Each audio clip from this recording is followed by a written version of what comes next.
Ele retratou a melancolia, a solidão e a desilusão amorosa como poucos na música popular brasileira. E desde então, ao longo dos anos, a relevância de sua obra vem sendo debatida. Ele é Lupicínio Rodrigues.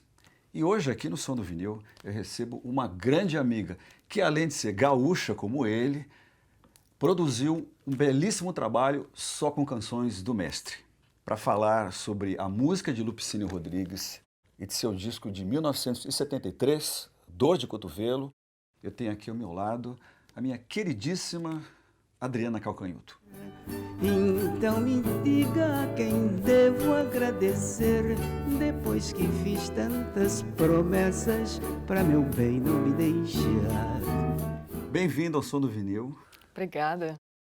Eu começo o programa, Adriana, lendo um trecho de um texto que Augusto de Campos escreveu num livro Balanço da Bossa e Outras Bossas.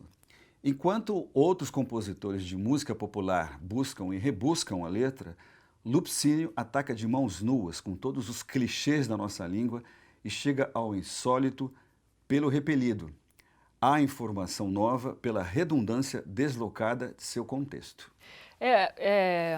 O Lupicínio tinha essa coisa da secura até no canto, né? Ele tinha um canto falado, ele tinha ouvido Mário Reis. E as pessoas da geração dele ainda estavam cantando com voz de rádio. Essa é uma das coisas, a coisa do canto falado ou da fala cantada, que atrai muito o Augusto. E que o Lupicínio já estava fazendo lá atrás. Eu pego um gancho do seu livro que já saiu, que chama-se Pra Que Serve Uma Canção Como Essa? Está aqui na minha mão. Explica o que é esse livro. Esse livro é um livro de letras minhas, organizado pelo Eucanal Ferraz, com a visão dele. Ele só tem aí, não são todas as letras e nem então por ordem cronológica.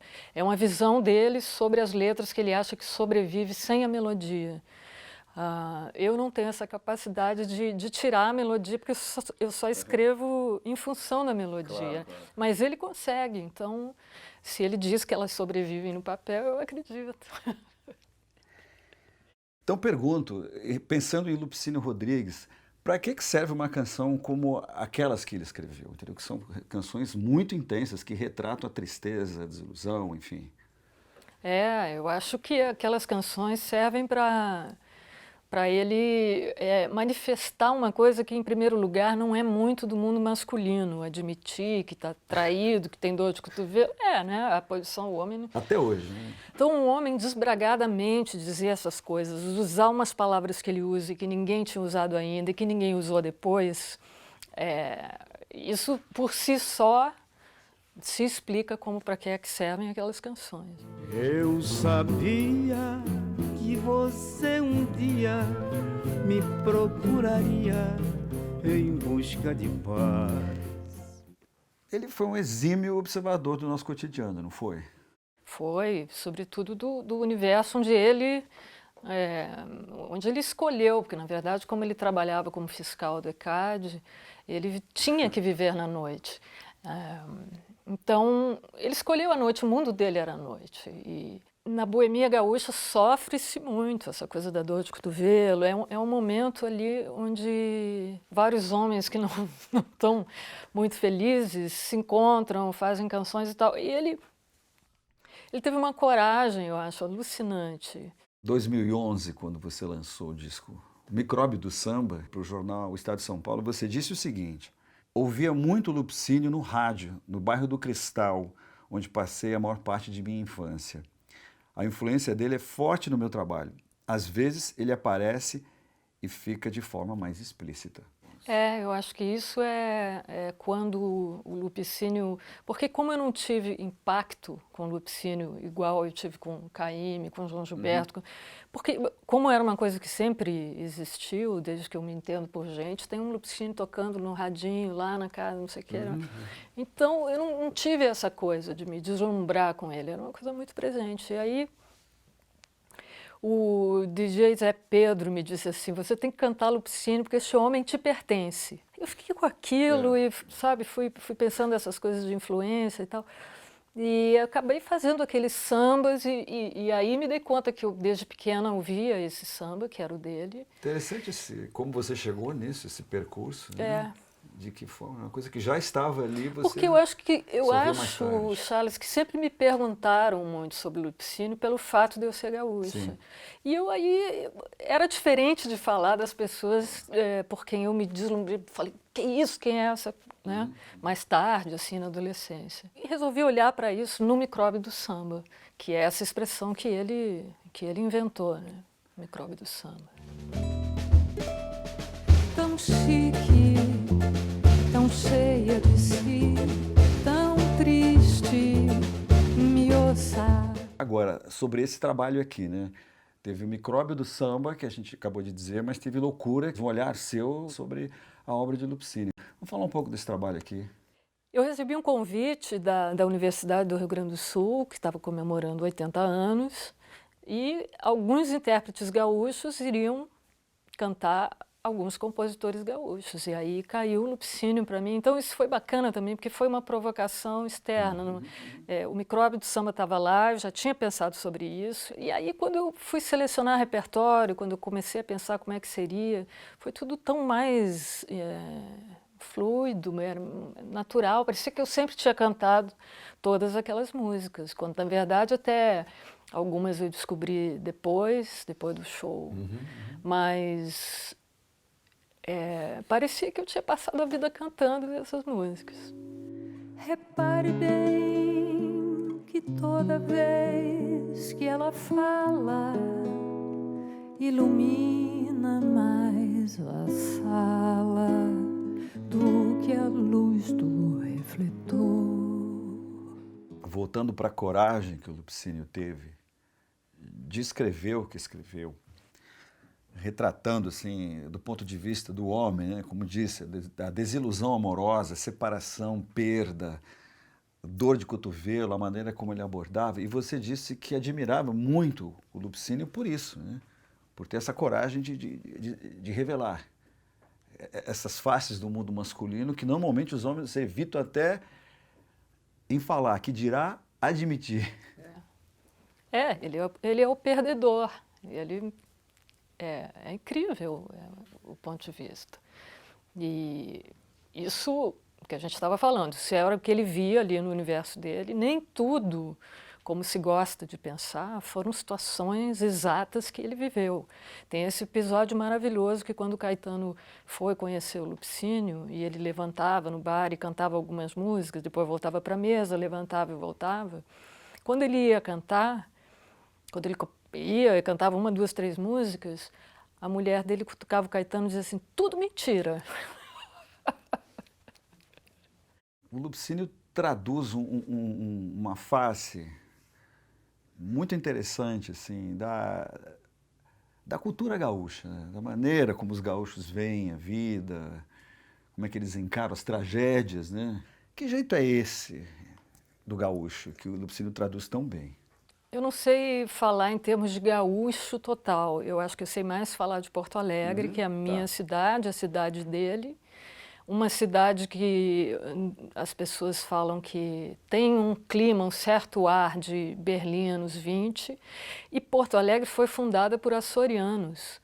Então a gente tem essa carga portuguesa do sofrimento. E eu acho que o Lupicínio se enquadra aí. A Mísia, que é uma grande cantora de fado, diz que algumas canções dele não é que seriam adaptáveis ao fado, poderiam ser gravadas como fado, elas são fado. Para mim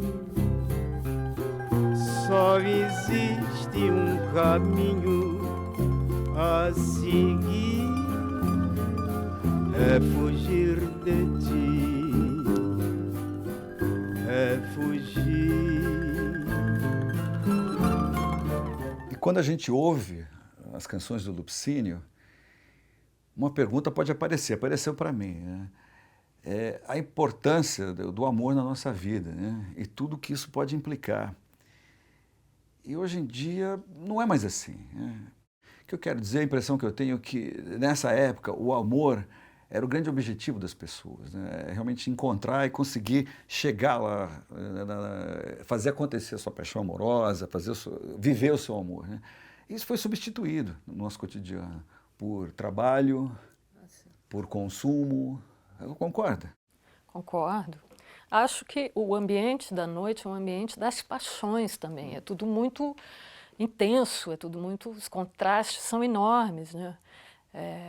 Tem uma urgência, tem uma coisa nesse sentido.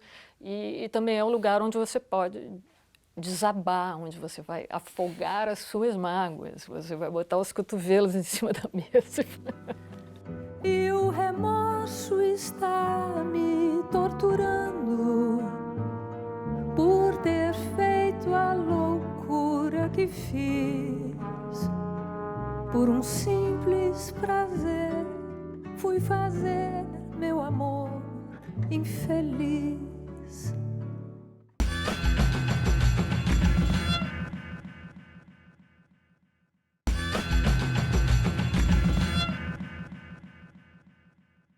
Um arranhãozinho, uma simples batida tem feito ferida capaz de matar. Muitos poetas e intelectuais de vários lugares do Brasil resgataram a importância da obra do Lupicínio Rodrigues, porque ele passou a ser negado por uma outra ala de compositores da música brasileira que achava... Isso sempre acontece na nossa música, né? Uma ala acha que aquilo não tem relevância ou é uma música menor. Eu acho que é isso que impulsiona, né? Quando você rompe com o estabelecido. Então, quando vem a bossa nova, falando de outros temas, de outro ponto de vista, ele fica com... As tintas dele ficam muito fortes para aquilo. Mas, ao mesmo tempo, ele já canta de uma maneira bossa nova. Então, o que eu acho é que é preciso recuperar, é preciso apresentar o Lupicínio. De certa forma, para algumas pessoas, ele ainda não foi assimilado. Porque ele ficou nessa coisa, ele já cantava bossa nova, mas as letras eram assim. O pessoal da bossa nova achava cafona, que é uma palavra que eu detesto, mas para dizer que a bossa nova achava aquilo, eles estavam falando da mulher e das mulheres de uma outra forma, e do amor de uma outra forma. Se for para sofrer, ver meu sonho tão lindo caindo, querendo morrer. Apesar da gente estar falando da composição aqui ao longo desse programa, eu queria também falar do lado do intérprete, da importância do intérprete, que dá vida à composição de uma outra pessoa, ele reinventa, personifica, enfim. É muito importante o papel do intérprete nesse sentido, que foi o que você, no seu DVD, é o que você é ali, né? Eu acho que nesse assunto, a gravação do Arnaldo de Judiaria, isso é um nível de apropriação tal que deixa a música nua e crua, dá uma volta completa. É quase uma reinvenção, né? Exatamente. Quando a Elza canta Lupicínio, ela está cantando a própria vida. Tem gravações que são de total apropriação. O que minha intenção como intérprete no Loucura era ser um cavalo, era ser o Lupicínio falando, não era botando o Lupicínio na minha vida, era eu indo para a vida dele, para o mundo dele. Não há nada no mundo que possa apagar esse frio do meu peito.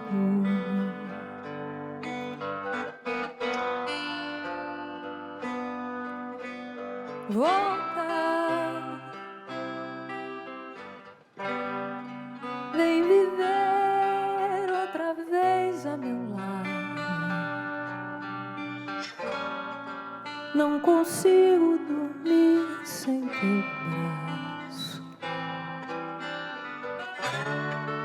pois meu corpo está acostumado. A gente viu um trecho de Volta. E a primeira coisa que eu quero te perguntar é o tratamento visual que esse projeto teve, Adriana. Quando eu recebi o convite, achei tão bacana que me veio isso na cabeça. Ali, o Lupicínio, numa noite de comemoração, né, uma noite de homenagem, que é a música que abre o projeto. Então, sendo homenagem, esse eu lírico masculino está vestido de smoking E o mundo do bar é o universo dele, e que remete a Pina Bausch. Eu vi tudo isso assim quando eu pensei, aceita, eu acho que recebi o convite por e-mail.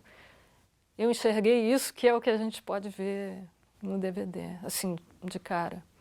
E você também escolheu um time de músicos muito especial para essa gravação, né? Vou comentar um pouco esse time? Olha, o time da gravação... De massa. Eu não sei, até hoje não caiu a ficha de que eu toquei com todos eles ao mesmo tempo. Eu me lembro na época, eu sabia desse projeto, eu falei, mas é difícil reunir esse povo. Difícil reunir esse povo, ponto. Difícil reunir esse povo em Porto Alegre. Sim. E alguns não se conheciam, quer dizer, é um risco do ponto de vista da química que tem que ocorrer entre pessoas que estão numa banda tocando um repertório que é, né, que diz muita coisa. O risco enorme, mas tudo também muito fluido, porque todos ali têm muita admiração por Lupicínio, cada um do seu jeito. O César Mendes ouvia na Bahia, no Recôncavo, em Santo Amaro, no alto-falante na praça, Lupicínio Rodrigues, que é uma coisa que eu não sabia, que eu descobri, e ele entrou na banda por isso, eu tinha começado só com o Dade no violão. E aí, quando eu soube que o Dade estava indo buscar coisas no César, eu trouxe o César. O Arthur de Faria nos fala, é um historiador da música do Rio Grande do Sul, entende muito disso e tem amor pelo Lupicínio. O Cid tem um amor pelo Lupicínio hereditário, né? Sempre que é possível, o Augusto de Campos fala do Lupicínio. Então, o Cid foi criado nesse ambiente, o pai falando e canta, inclusive ele canta. O Alberto Continentino, que é também um compositor, que tem uma compreensão, portanto, da coisa do Lupicínio como todo, né? Assim, alguém que compõe tem uma visão sempre, eu acho, diferente do que alguém que só toca, alguém que só interpreta, né? E o Arthur Nestrovsky, que é gaúcho, Gessé Sadoc, que é alguém de quem eu sou fã, eu tenho muita admiração pelo trabalho dele, e nunca tinha trabalhado. Então eu falei, é esse momento, é esse repertório, é essa banda.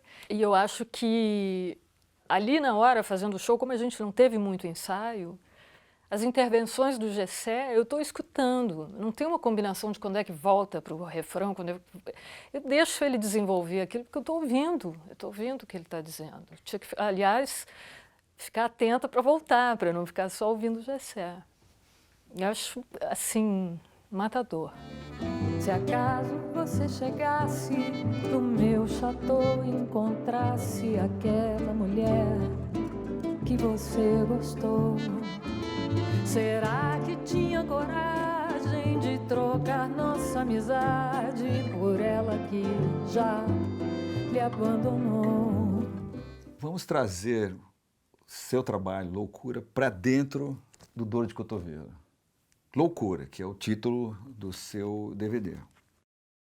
Vamos falar dessa composição.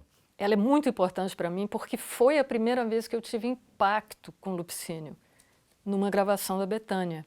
A Bethânia canta o Loucura de uma maneira, os milhões de diabinhos martelando meu pobre coração, que quando eu vi aquilo, ali foi a primeira vez que o Lupicínio deixou de ser uma coisa que sempre existiu, sobre a qual eu não pensava. O nome do projeto tem um pouco a ver com isso e tem a ver com o fato de que juntar essa banda sem ensaio, todas as características do projeto no alto nível de risco que ele teve enquanto... Enquanto projeto? Enquanto empresa, loucura. E aí eu comecei a cometer loucura.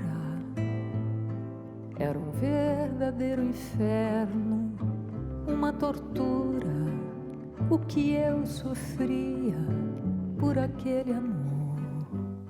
Uma outra faixa que está aqui no Loucura, está aqui no Dor de Cotovelo, é uma homenagem. Eu recebi o convite para fazer uma homenagem ao Lupicínio Rodrigues. Daí, eu não tinha intimidade com essa canção, eu tive que aprender e fiquei ouvindo com ele, né, na interpretação dele. E o interessante nessa letra é que ele está falando, ele está sendo homenageado, E a mulher dele, que está com ele naquele momento, portanto, a mulher oficial que está recebendo flores, não é a mulher com quem ele quer estar. Ele quer que aquela homenagem acabe, que ele quer ir ver a amante. Portanto, ele chama a mulher legítima que está ali recebendo homenagem com ele de a outra. Que é a outra, de fato. Para receber estas honras que a outra está desfrutando, o nosso amor clandestino é que obriga. E a terceira faixa de loucura que está aqui no Dor de Cotovelo é Castigo. A gente pode dar uma vida no original. Vamos ouvir Castigo como está aqui no Dor de Cotovelo de 1973.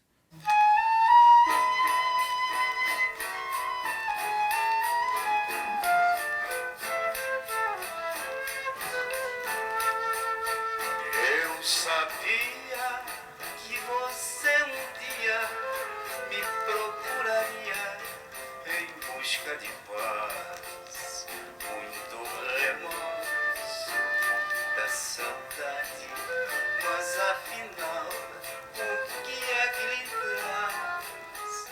Ele já sabe tudo antes. Ele está falando com uma mulher moça, ele está meio do ponto de vista esses moços. Porque ele já viu mulheres serem novas e bonitas, ele já viu aquilo acontecer. Uhum. E aí ele apresenta essa coisa da macheza com faz qual o cedro que perfuma o machado que o derrubou.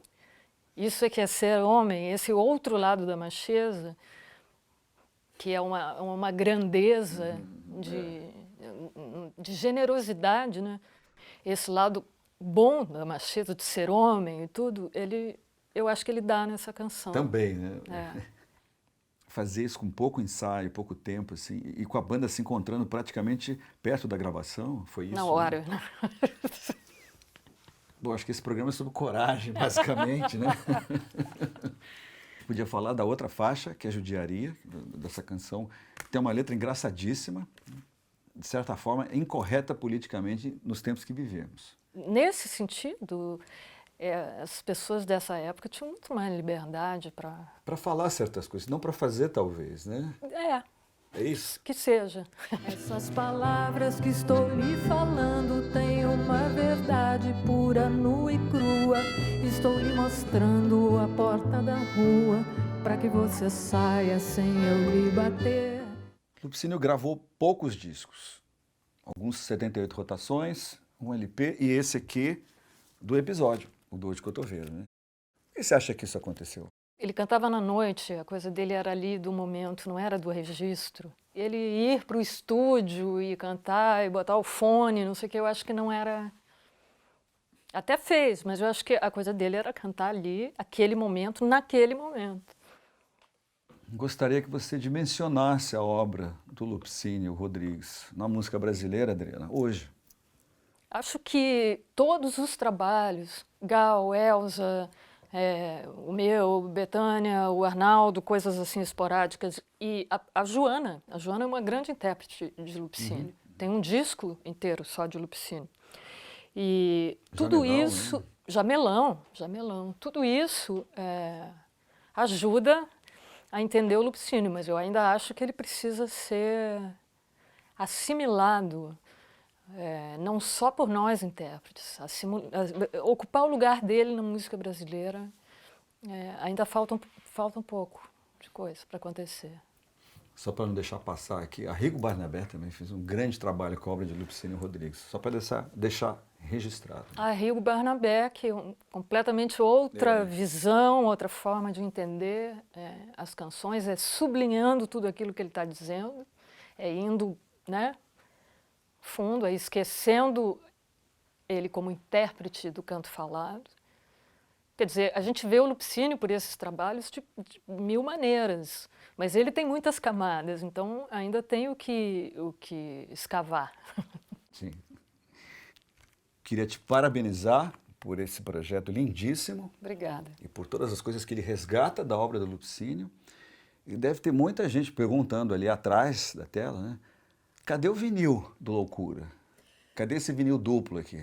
A pergunta que não quer calar. Então, fica aqui o toque. Aí, Sony, cadê o vinil duplo de loucura, hein? Tá aqui minha dica pra Sony. Obrigada. Obrigado por ter vindo aqui de novo. Eu que agradeço, um prazer enorme. Obrigado, amiga. Honras que a outra está desfrutando.